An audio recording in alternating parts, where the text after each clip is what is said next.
welcome back. I'm going to kind of vary a little bit from the way I usually do these videos.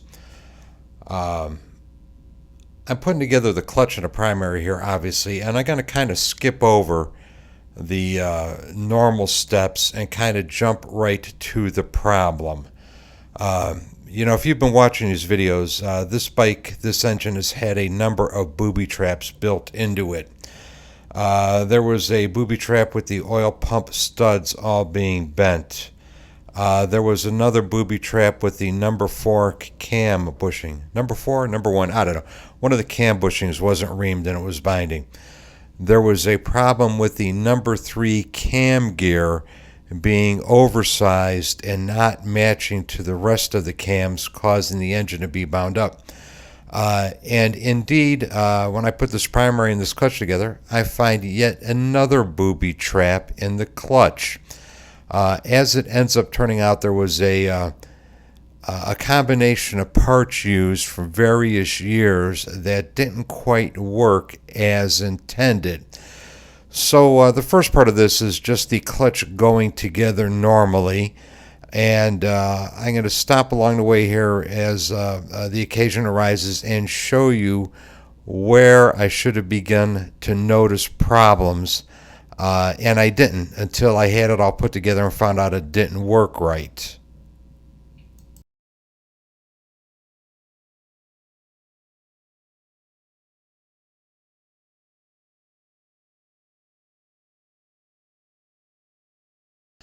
I get my locking devices installed. I grab my ratchet handle, my big socket. I tighten down the big nut on the end of the clutch hub shaft. I run it down. It's pretty tight. It's not torqued all the way, but it's bottomed out. It's all the way on there, and boom, there it is. The clutch hub nut is protruding beyond the end of the clutch hub shaft. These two surfaces are supposed to be flush with one another. Okay, and as you could see, I'm aware something's up right now, and I crank on that nut some more just in case it's stuck on something. I'm trying to get it to go on farther, but it won't go. Okay, warning sign number 2. The clutch drum and the clutch hub locking fixture won't come out. And this is because the clutch hub is not free to rotate within the basket, so there's a side load on all of those fingers, and it wouldn't come out. Okay, something is wrong here.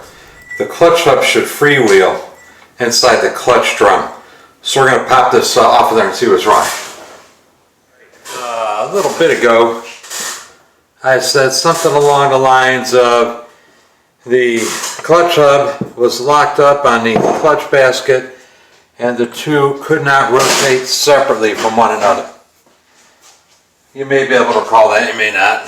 But anyway, that was the problem that was at hand. So I took my primary all apart again to see what the problem was. And it's kind of convoluted. I consulted my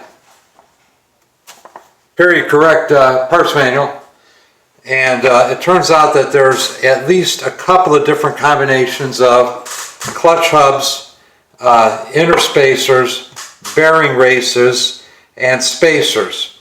And I think what happened was that some of the stuff was mismatched.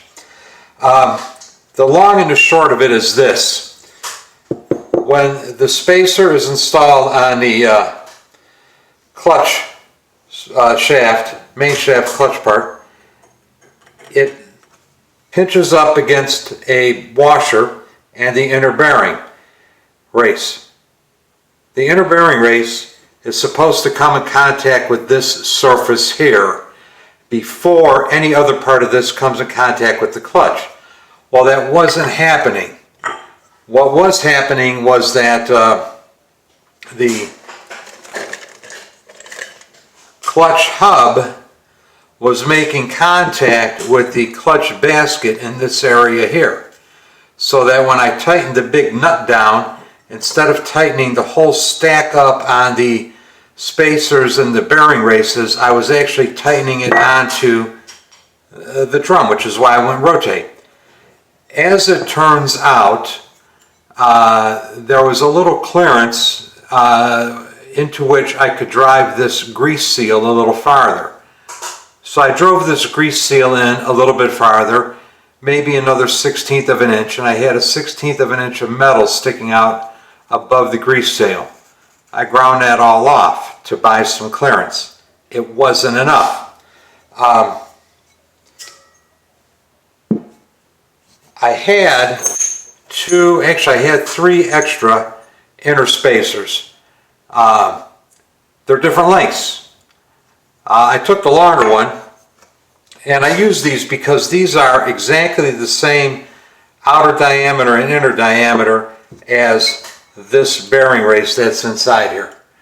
So they were convenient. Anyway, I took the longer one of them, and I machined off of it a couple of other spacers. One's a little wider than the other. I was just test fitting them to see how it was going to work. So anyway, if you put this on here and you press it together, you tighten a nut on it, there is a gap between the hub and the bearing race. When you insert one of the spacers, and I'll use the wider one. You know what, let's use the narrow one because that's what I'm going to go with on the engine, I think. Is we're going to put the narrow one in there, and then when you put the clutch hub on, the clutch hub bottoms out on the spacer and not on the drum. So now when I tighten the big nut up, it's not going to pinch the drum on the back of the hub, and it will rotate correctly. Way back early on when I took this thing apart, I made a video of that, and of course the fucking air compressor kicks on. Alright, so the air compressor is done doing its thing. Anyway, now when you assemble these parts, the hub, this surface of the hub bottoms out on this spacer that I just made. This spacer that I just made and inserted in here. So we're going to assemble this thing again, and I think it's all going to work. Oh, I've test fit this, and here's the problem that I was last having. The surface of the nut, because none of this shit was, well, I think I've got mismatched parts here, but nonetheless I think I've done a little machining and they're all going to work fine. But anyway, when you tighten the big nut down, this machined surface of the big nut was standing proud of the end of the shaft. The problem with that is the end of the shaft has an O-ring and a groove that's supposed to seat on this flat surface to seal this up. This bike is going to have a dry clutch running in a wet primary, so it's important that the seals line up with the mating surfaces that they're supposed to line up with. In order to get that to happen, because I couldn't do anything else with the spacers in terms of making them longer or shorter and still function the way they're supposed to function, I put this part on my lathe, the hub, and I machined off, I don't know, 3/16 of an inch or thereabouts from this surface so that the nut will draw down tighter and the O-ring will line up with its sealing surface. So I think I've got all the problems identified, I think I've got all the solutions identified, and I think I've got all the fixes implemented. So let's put this together one more time and see what happens. Oh, I know what I was about to say when the air compressor kicked on. Way back at the beginning of this project, when I took this apart, you may have heard me comment that this nut was finger tight, literally finger tight. And I know why now, because if you tighten this up and torqued it down, this area of the hub was bottoming out on this area of the basket, and it was locking the hub tightly to the basket and they could not rotate. So rather than figure out what was going on, what the guy did is he just backed this nut off, bent the lock tab over to keep it from rotating out, and was driving around this thing loose. That was his solution to the problem. Of course, the most proper solution might be to figure out what all the correct parts are for this combination of transmission, clutch, primary, and engine, and you know, put it all together the right way. I'm not sure that's 100% possible. due to the degree of mixing and mashing that's gone on with this thing. But I think I've got everything figured out, and I've got a good workaround that's going to be very reliable, very substantial, and hold up well. So let's put this all back together again and see what happens this time.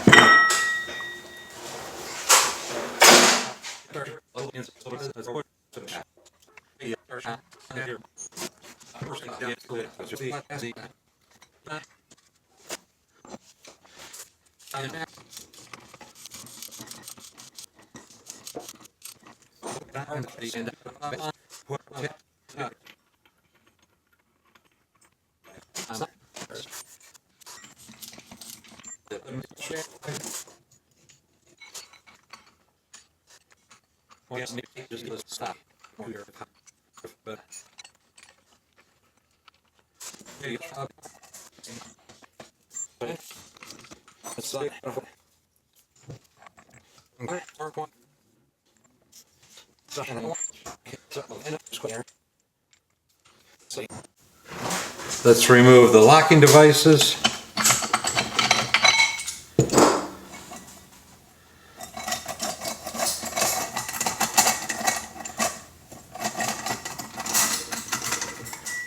And this is where it all went south.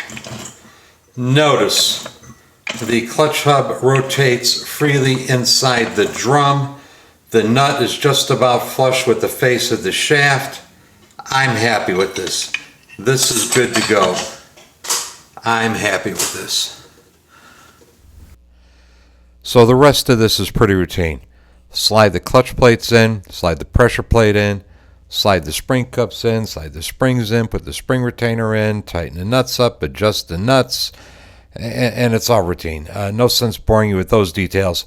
So I am out of here. Hey, please subscribe. Thanks for watching. And do tune in for the next one, because I'm going to go off on another rant about crappy-ass Chinese parts. Bye.